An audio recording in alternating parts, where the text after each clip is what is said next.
good place to start. Today, you'll learn how, based on my life experiences, I built a career on using my gift to serve others.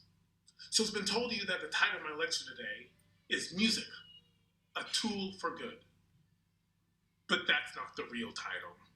That's just the one I give to get folks to invite me to do these speeches. The real title of my presentation is a surprise. Wait for it. That's right. Be somebody's butterfly. Now, I know that sounds super cheesy, but don't worry. I believe this presentation will have plenty of substance. In the meantime, I do want you to marinate on that thought for a second. Be somebody's butterfly. And while you do that, let me tell you a bit about myself. I, Joseph Conyers, was an odd child. Now, there are two things that have been a part of my life for as long as I can remember. Here's the first.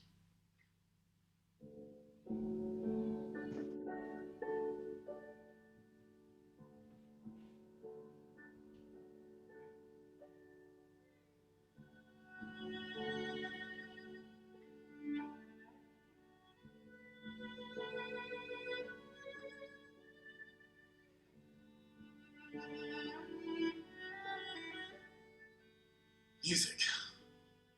I fell in love with music at an early age. I grew up with gospel music as a child of the African American Baptist tradition, but I was introduced to classical music early on as well. This piece, Meditation from Thais, was played by the cello teacher of my sister at my sister's very first cello recital. And even though I was a pianist, I was invited to play on that same recital because we are twins. And they didn't want me to feel left out. I was 6 years old, and here I was on that very day.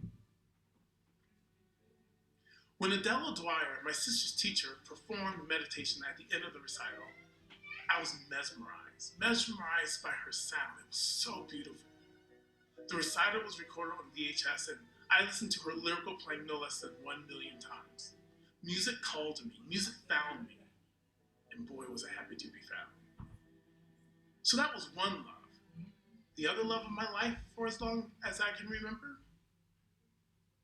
weather. I am a weather nerd. Hurricanes. I love hurricanes. Particularly, I was an official storm tracker for the National Weather Service when I was growing up. And back in the day, I even had one of those hurricane tracking charts where you could actually track the storm getting the longitude and the latitude. I know, nerd alert.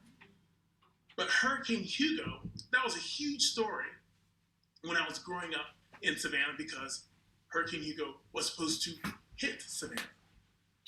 It veered at the last minute and of course hit the city of Charleston.